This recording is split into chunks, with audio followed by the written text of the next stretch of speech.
দর্শকবৃন্দ, তো SSC recruitment 2016 অর্থাৎ ওয়েস্ট বেঙ্গল রিক্রুটমেন্ট এসএসসি যে 2016 সালে রিক্রুটমেন্টটা হয়েছিল, সেখানে কিন্তু সুপ্রিম কোর্টে কিন্তু আজ একটা গুরুত্বপূর্ণ শুনানি হয়ে গেল। এবং সেই শুনানিতে কি কি বিচারক মহাশয় এবং মাননীয় সুপ্রিম কোর্ট কি জানালো, যাবতীয় তথ্যগুলি আপনি জানিয়ে দিচ্ছি। তো আমি এবিপি আনন্দের অফিসিয়াল ওয়েবসাইট যেটা আছে, সেখানে কিন্তু আমি চলে এসেছি, কিন্তু লাইভ আপডেটসগুলি আপনাদের দেখিয়ে দিচ্ছি সম্পূর্ণ বাংলা ভাষা আপনারা দেখতে পারবেন।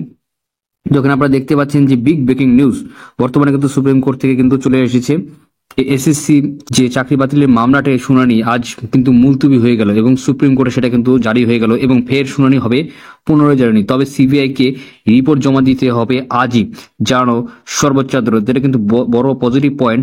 যারা যারা টাকা দিয়ে চাকরি নিয়েছেন তাদের জন্য কিন্তু এটা বড় একটা কিন্তু সবক হতে পারে এবং তাদের জন্য কিন্তু একটা অশনি সংকেত। কারণ আপনারা সবাই জানেন সর্বোচ্চ আদালতের বিচারপতি সঞ্জীব খান্না এবং বিচারপতি সঞ্জয় কুমার বেঞ্চের এই শুনানি হবে আগামী সপ্তাহে বুধবার 19 ডিসেম্বরের শুনানিতে অতিরিক্ত শূন্যপদ তৈরি ও ওএমআরের সংরক্ষণ সহ একাধিক ক্ষেত্রে রাজ্য সরকারের যে এসএসসির উদ্দেশ্যে একাধিক প্রশ্ন ছুড়ে দেন প্রধান বিচারপতি। তিনি প্রশ্ন করে তোলেন কিছু গন্ডগোল আছে না কি পুরো গন্ডগোল, সেটা নিয়ে কিন্তু ওটা তথ্য তিনি জানতে চেয়েছেন।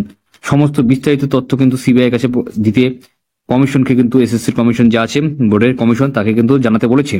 2024 সালের 22 এপ্রিল 2016 সনে পুরো প্যানেলকে বাতিল করে দেয় কলকাতা হাইকোর্টের বিচারপতি দেবাংশু বসাক এবং বিচারপতি মোহাম্মদ সাব্বির রশিদ ডিভিশন বেঞ্চ। ফলে চাকরি চলে যায় 25,753 জনের। হাইকোর্টের নির্দেশে চ্যালেঞ্জ করে সুপ্রিম কোর্টে যায় রাজ্য সরকার, এসএসসি এবং মধ্যশিক্ষা পর্ষদ। সর্বোচ্চ আদালতের দ্বারস্থ হয় চাকরি হারাদের একাংশ। মঙ্গলবার ফের তার শুনানি রয়েছে। আদৌ কি আলাদা করে করা যাবে যোগ্য এবং অযোগ্য প্রার্থীদের?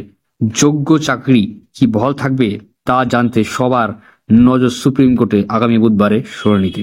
তো আশা করছি আজকে আপনাদের ভালো লাগবে। Like share comment, channel subscribe করে পাশে বেল আইকনটা অবশ্যই প্রেস করতে। জয় হিন্দ, বন্দে মাতরম। ধন্যবাদ ভিডিওটি দেখার জন্য।